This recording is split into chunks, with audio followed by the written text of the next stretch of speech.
John chapter 18. This is our third installment of John 18. And this will also be the last time that we are in John for a little while. I mentioned a while back that I want to get to John 20 on April 12th, which is Easter Sunday, right? That's the passage dealing with the resurrection. And I want to look at chapter 19 in the weeks leading up to that as it deals with the crucifixion. And so we're going to take a little break for probably about 5 weeks, and we have a couple guest speakers coming that I'm very excited about. David Zamora from Living Word Christian Fellowship, and Robbie Douglas will be here from Amazing Grace or Saving Grace World Missions, two just great dynamic speakers. And then I'll be doing another little series. But this morning, we'll be picking up the text in verse 28.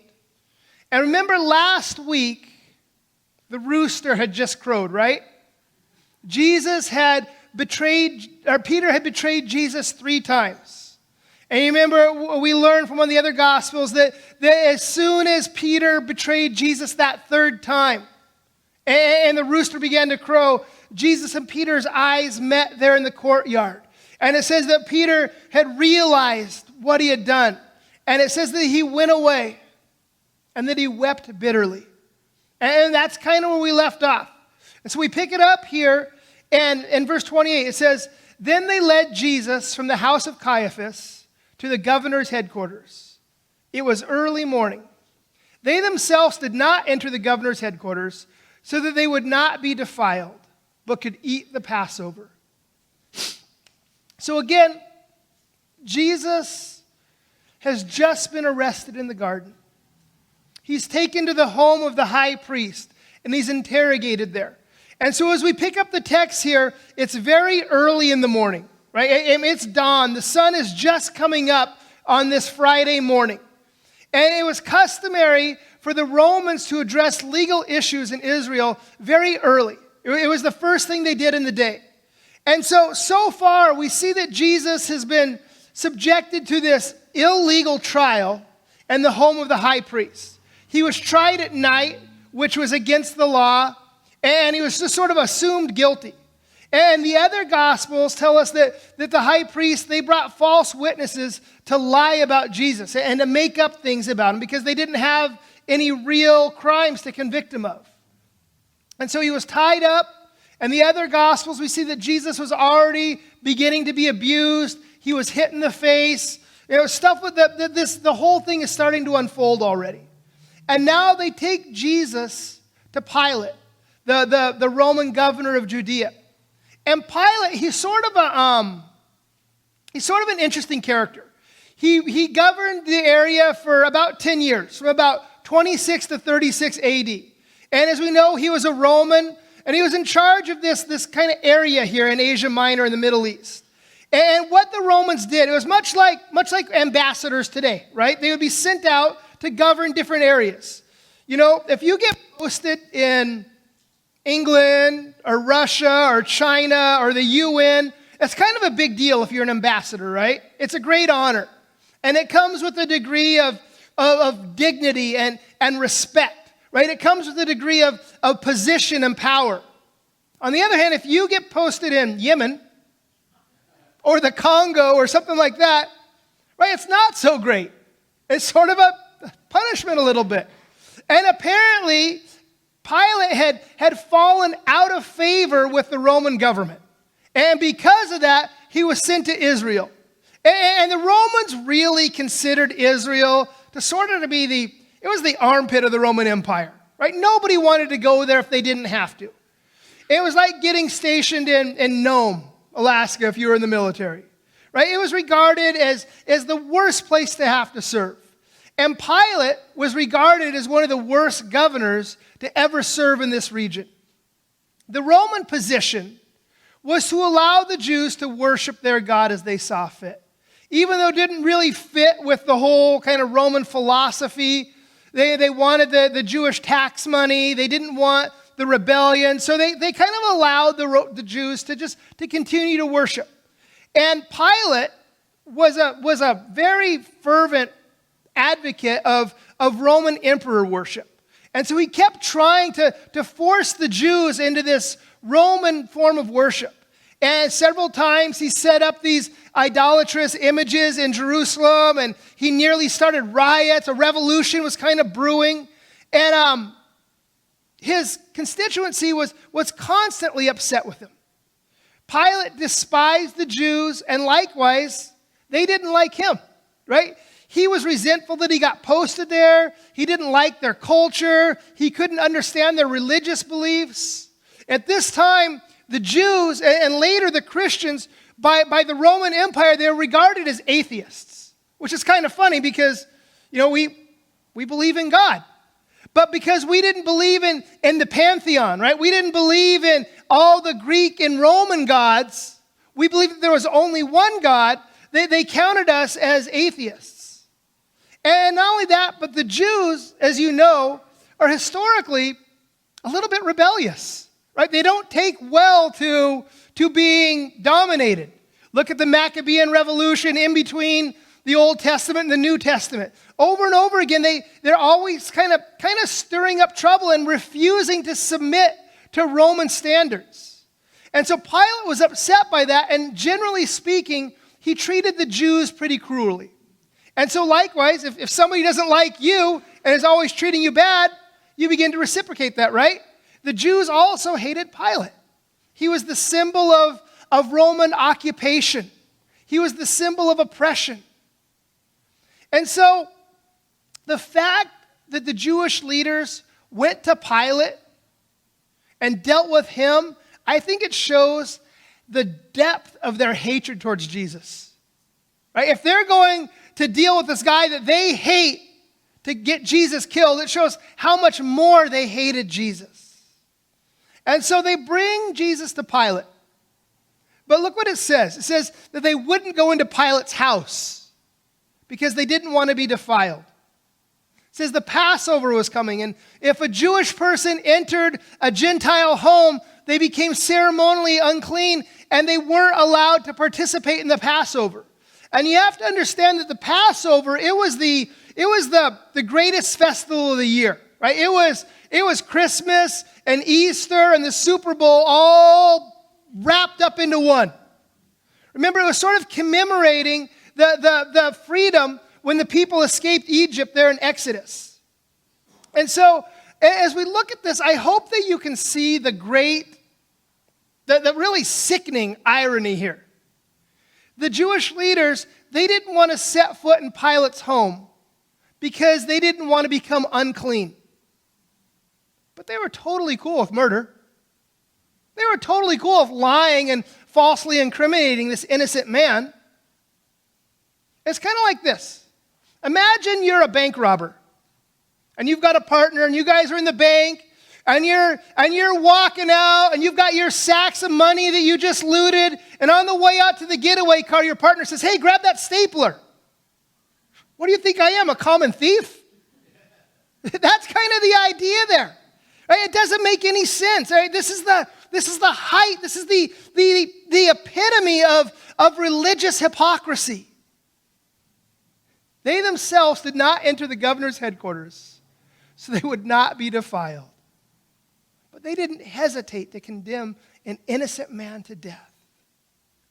I think it shows how blinded and how hate-filled these opponents of Jesus were. And there's this glaring double standard when it comes to Jesus. And we see that today still. I don't know if you've noticed, but it seems like our world and our culture is growing ever increasingly hostile towards Jesus, towards the Word of God, towards Christianity.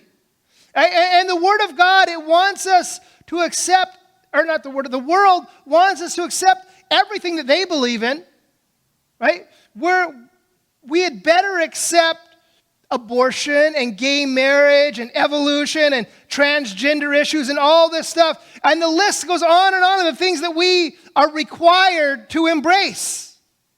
And if we don't, we're labeled intolerant. And that's the new unpardonable sin, isn't it? Intolerance. Don't let anybody find you to be intolerant. The world doesn't want to hear what we have to say It doesn't want to tolerate our beliefs. It doesn't want to tolerate us, but it wants us to embrace everything that they're pushing forward. I was pointing this out to a guy once. We were having a conversation. And I was talking about how this tolerant world is so intolerant of Christianity. And he said, oh, you're missing the nuance of it, he tells me. He says, in order for a society to be truly tolerant, it has to be intolerant of intolerance. Do you hear yourself? Do you listen to the words coming out of your mouth? Right? To quote from one of the great cinematic masterpieces of my generation, Billy Madison, right? You remember this quote. It says, Mr. Madison, what you've just said is one of the most insanely idiotic things I've ever heard. At no point in your rambling, incoherent response were you even close to anything that could be considered a rational thought. Everyone in this room is now dumber for having listened to it. I award you no points, and may God have mercy on your soul. Right? That's exactly how I felt when he told me that. For society to be tolerant, it has to be intolerant towards intolerance. And it's amazing how increasingly intolerant of Jesus and biblical Christianity our culture is becoming. Well, culture doesn't dare speak a word against Islam or against Buddhism or Hindu or anything else. But man, it's open season on the church, on Christianity, on Jesus. If somebody makes a little drawing of Muhammad, woo, right, there's riots, buildings are getting burned down. But it's totally cool to dress up like Jesus and dance around in gay pride parades and all this stuff. And there's just such a double standard and a degree of hypocrisy. And it's my absolute belief that we're going to see this increase as time goes on. And I don't know, I'm not making predictions about the second coming and when it's going to happen. But I know this. We're a day closer today than we were yesterday. And it seems like the day of the Lord is imminent. And it seems like this is the fourth quarter, right? And it's the end of the fourth quarter, and the enemy is really beginning to push their game. Peter tells us in his first epistle, and 1 Peter 4:12, Beloved, do not be surprised at the fiery trial when it comes upon you to test you, as though something strange were happening to you. He says, look, it's going to happen. Don't be surprised when it happens. And remember what Paul says to Timothy. He says, all who desire to live godly in Christ Jesus shall suffer persecution. They're both saying the same thing. Don't let it shock you. Don't let it be a big surprise when the world comes up against you. Jesus says, look, the world hated me. Of course they're going to hate you when you follow me. And we see it all around us. Verse 29. So Pilate went outside and said to them, what accusation do you bring against this man? And I don't know, but I imagine Pilate was probably a little irritated. It's dawn. I don't know about you guys, but I'm a night owl. I like to go to bed about 2 and get up at 9, ideally. It doesn't work out that way, of course. But I hate early mornings.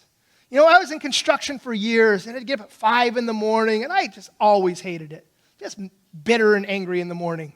And about 10 o'clock I was okay. Like 10 to 2, that's my prime time.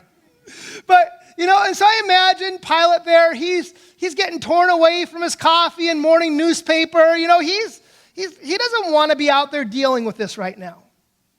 And he says, what did this guy do, this Jesus character? What is it that you're accusing him of? And they answered him, verse 30, if this man were not doing evil, we would not have delivered him over to you. What did he do? He's bad. He's a criminal. That's what he did. Right? That's not much of an answer to present a judge, is it? Imagine you're in a court of law. Your Honor, the defendant is guilty of being a criminal. I mean, that's certainly not an answer that a Roman magistrate was going to accept, was it? And we learn in Luke's gospel that they finally came up with some false charges against Jesus. It says in Luke 23:1, then a whole company of them arose and brought him before Pilate. Then they began to accuse him, saying, we found this man misleading our nation and forbidding us to give tribute to Caesar, and saying that he himself is Christ, a king. So they're bringing these charges against Jesus, that he's leading the nation astray, that he's opposed to paying taxes, and that he's claiming to be the Jewish king. So first of all, Jesus wasn't leading the nation astray. Right? The Jewish leaders were just jealous because he was eroding their power base. He's eroding their status in the community. He's eroding he's rocking the boat, and they don't like it. Second, Jesus wasn't opposed to paying taxes, was he? Remember the Pharisees? They tried to trick Jesus. Remember there was a crowd and Jesus is teaching, and they say, hey, Jesus, should we pay taxes to Rome or not? And they thought, yeah, we got Jesus trapped. If he says yes, it's going to look like he supports Rome. And if he supports Rome, he's going to lose his following among the Jews. If he says no, he's going to look like a rebel. And we'll have reasons to bring charges against him. And they're rubbing their hands, I imagine, like a James Bond villain, and they're thinking, we've got this scoundrel Jesus trapped. And Jesus says, all right, let me see a coin. They give him a coin. Whose head's on it? Well, Caesar. And remember what Jesus says? Okay then, give to Caesar what's Caesar's, and give to the Lord what's the Lord's. And he just shut down their little trap. And we see there he wasn't opposed at all to paying taxes. The priests were flat out lying to condemn Jesus. And then they say, look, and he's claiming to be king. And that would have got Pilate worked up a little bit, as we're going to see in a few minutes. The first two charges were out and out lies. The third charge was a definite misrepresentation of the truth. And Pilate, he sees right through it. And Pilate says, look, take him yourselves and judge him by your own laws. Basically, Pilate says, look, don't bother me with your religious matters. I have better things to do than to deal with this. I don't need a lesson on Judaism. If this Jesus character is a criminal under your law, deal with him. Punish him according to your own laws. Right? And in that time, the Jews had a degree of autonomy. Right? They were able to prosecute and punish crimes up to, but not including capital punishment. Right? They were allowed to imprison, they were allowed to scourge, all these things, but they weren't allowed to execute a man without Roman consent. And so the Jews said to him, it is not lawful for us to put anyone to death. So we'd like to kill him, but we can't. We're not allowed to execute. Only you can do that. And as I said, right, the Jews were given a certain amount of freedom to practice their own law as long as it didn't conflict with Roman law. And Rome had taken away the right to execute a person. And they still did it occasionally. We saw that in Acts, right? When they stoned Stephen to death. We saw that with the woman caught in adultery when they were getting ready to stone her. But it wasn't necessarily legal. And the priests say, listen, we would like to deal with them ourselves, but we aren't allowed to execute people. And they're probably hoping that Pilate would give them permission to stone Jesus. Right? That was the preferred method of execution under Levitical law, stoning somebody to death. Crucifixion was a distinctly Roman form of punishment. The Jews never crucified people on their own. And so the Jews, they definitely would have preferred to stone Jesus. But dead is dead, right? They'd settle for the cross. If they couldn't stone him, crucifixion would work. But they didn't realize the bigger picture here. And John writes in verse 32 that this was to fulfill